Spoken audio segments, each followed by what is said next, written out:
మోకాల నొప్పులకు ఎటువంటి సర్జరీ లేకుండా ఎపియాన్ పెయిన్ క్లినిక్ అందిస్తున్న అత్యాధునిక చికిత్స.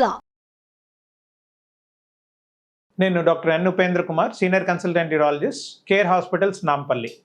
మనము ఇవాళ ఈ షుగర్ అనేది చాలా మందికి ఉంటుందండి. ఇప్పుడు ఆల్మోస్ట్ ఎవ్రీ ఒక 10 మందిలో ఒక 2-3కి డెఫినెట్గా ఈ ప్రాబ్లం అనేది మనం చూస్తున్నాం రెగ్యులర్గా.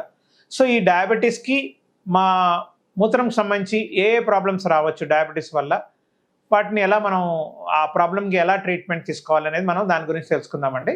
బేసిక్గా డయాబెటీస్ అనేది మనకు దానిలో షుగర్ లెవెల్స్ ఎప్పుడైతే పెరుగుతాయో ఆటోమేటిక్గా అవి మూత్రం ద్వారానే వెళ్తాయి డెఫినెట్గా. సో దీనివల్ల కొన్ని ఆఫ్టర్ ఎఫెక్ట్స్ ఉంటాయి అన్నమాట షుగర్ వల్ల. సో ఫస్ట్ థింగ్ ఏంటంటే షుగర్ లెవెల్స్ పెరిగి కంట్రోల్లో లేకపోతే ఫస్ట్ వచ్చేది మనకు యూరిన్ ఇన్ఫెక్షన్స్ రావచ్చండి. That is one common thing మనం చూసేది రెగ్యులర్గా. సెకండ్ థింగ్ ఏంటంటే షుగర్స్ అనేవి ఎప్పుడైతే ఎక్కువ అయిపోతాయో యూరిన్ ఫ్రీక్వెన్సీ అనేది పెరిగిపోతుందండి. అంటే నార్మల్గా మనం అందరం కూడా ఒక 6 to 8 టైమ్స్ రోజు వెళ్తాం. కానీ వీళ్ళల్లో ఏంటంటే యూరిన్ అనేది ఎవ్రీ 2 అవర్స్కి ఒకసారి రావడము, వస్తే ఆపుకోలేకపోవడము, ఇది జరుగుతుంటుంది. కొంతమందికి నైట్ టైం కూడా ఎక్కువసార్లు రావడము, డిస్టర్బ్ అవ్వడము, లేదా కొన్నిసార్లు యూరిన్ వస్తే లీక్ అయిపోవడము జరుగుతుంటుంది. ఇది కాకుండా షుగర్ అనేది కొన్ని ఏళ్ల తరబడి, అంటే మేబీ ఒక 6-7 ఇయర్స్ దాటిన తర్వాత కొన్ని ఆఫ్టర్ ఎఫెక్ట్స్ ఉంటాయండి. అదేంటంటే అది అన్ని పార్ట్స్ని ఇన్వాల్వ్ చేస్తుంది, అట్లనే కిడ్నీస్ని కూడా ఇన్వాల్వ్ చేస్తుంది. దాన్ని డయాబెటిక్ నెఫ్రోపతి అంటాం. సో ఈ డయాబెటిక్ నెఫ్రోపతిలో ఏమవుతుందంటే కిడ్నీలో ఫిల్టరింగ్ మెకానిజం అనేది డ్యామేజ్ అయ్యి స్లోగా ప్రోటీన్ అనేది లీక్ అవుతుంటుంది. అట్లనే కొన్ని బ్లడ్ సెల్స్ లీక్ అవుతాయి. అట్లా కిడ్నీ మీద ఎఫెక్ట్ పడి కిడ్నీ ఫెయిల్యూర్లోకి వెళ్ళే రిస్క్ ఉంటుందండి. అదొకటి.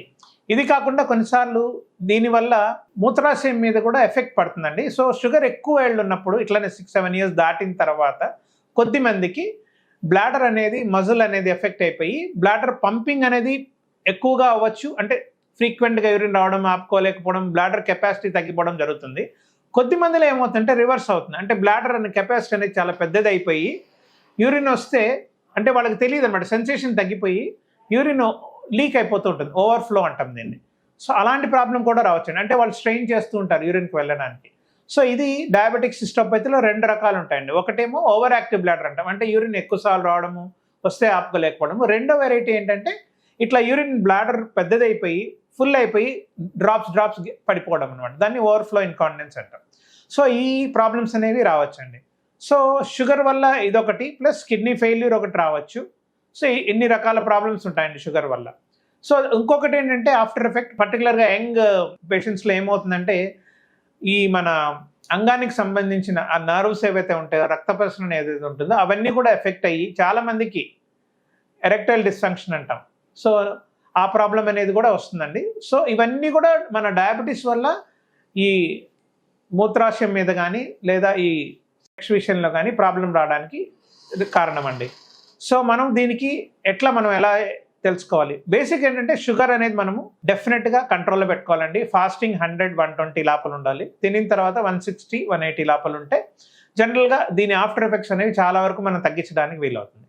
సో డయాబెటీస్ మనకు ఇది వచ్చిన తర్వాత ఇలాంటి ప్రాబ్లమ్స్ స్టార్ట్ అయినప్పుడు పర్టికులర్గా ఓవర్ యాక్టివ్ బ్లాడర్, అంటే యూరిన్ ఎక్కువసార్లు రావడం, వస్తే ఆపుకోలేకపోవడం, నైట్ టైం డిస్టర్బ్ అవ్వడం ఉన్నప్పుడు దానికి ఒక కన్ఫర్మేటరీ టెస్ట్ ఉంటుందండి. మామూలుగా యూరిన్ టెస్ట్ చేసి ఇన్ఫెక్షన్ ఉందా లేదా ఎక్స్క్లూడ్ చేసుకున్న తర్వాత యూరోడైనమిక్ స్టడీ, యూరోఫ్లోమెట్రీ అని ఉంటాయండి. ఈ 2 స్టడీస్ కానీ మనం చేస్తే బ్లాడర్ యొక్క ఫంక్షనింగ్ ఎలా ఉంది, బ్లాడర్ కెపాసిటీ ఎలా ఉంది, నార్మల్ ఉందా, పెరిగిందా, ఇవన్నీ కూడా మనకు తెలుస్తాయి. సో దాన్ని బట్టి ట్రీట్మెంట్స్ ఉంటాయండి. అది ఓవర్ యాక్టివ్ బ్లాడర్ అయితే దానికి ఏంటంటే బ్లాడర్ సప్రెసెంట్స్ అని కొన్ని టాబ్లెట్స్ ఉంటాయి, అవి ఇస్తూ ఉంటాము. అది కాకుండా కీగిల్ ఎక్సర్సైజెస్ అంటాం, అంటే బ్లాడర్ ట్రైనింగ్ ఎక్సర్సైజ్ ఉంటాయి.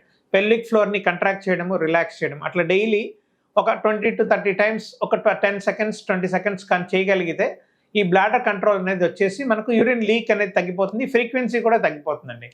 ఇది కాకుండా కొంతమందికి నేను చెప్పినట్టు బ్లాడర్ కానీ బాగా ఎక్కువ కెపాసిటీ అయిపోయి పెద్దది అయిపోయినప్పుడు అలాంటి వాళ్ళకి ఏం చేస్తామంటే ఇనీషియల్గా ఒక పైప్ లాంటిది పెడతాం మూత్రంలో, పెట్టేసి బ్లాడర్ స్టిమ్యులెంట్స్ అని ఉంటాయి, అవి ఇవ్వాల్సిన అవసరం ఉంటుందండి. ఆ మందులు ఇచ్చినప్పుడు కొద్ది రోజుల తర్వాత బ్లాడర్ పంపింగ్ అనేది నార్మల్కి వచ్చేస్తుంది.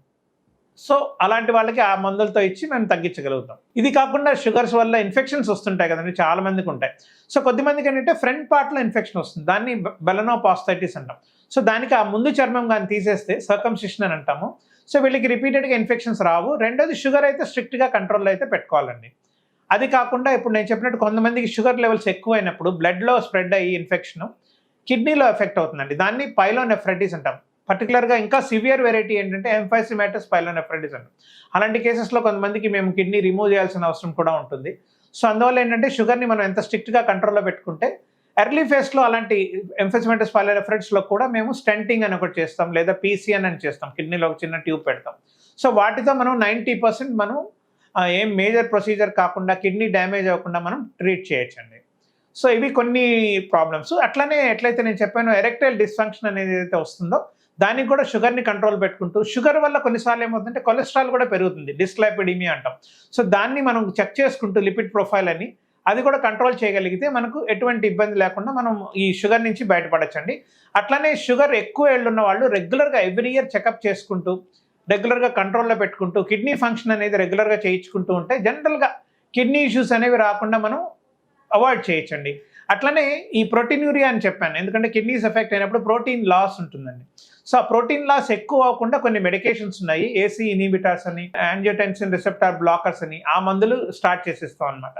సో ఆ మందులు కానీ మనం రెగ్యులర్గా వాడుకుంటూ రెగ్యులర్గా యూరాలజిస్ట్, నెఫ్రాలజిస్ట్ చెకప్లో కానీ ఉంటే జనరల్గా ఈ షుగర్ వల్ల వచ్చే కాంప్లికేషన్స్ అన్నీ కూడా మనము తగ్గించుకోవచ్చండి. సో తప్పకుండా మీకు ఎవరికైనా షుగర్ ఎక్కువ ఏళ్ళున్నా అయితే షుగర్ వల్ల ఇబ్బంది వస్తున్న ఫ్రీక్వెంట్ ఇన్ఫెక్షన్స్ ఒకసారి మీరు యూరాలజిస్ట్ని కానీ నెఫ్రాలజిస్ట్ని కానీ సంప్రదించండి. Thank you.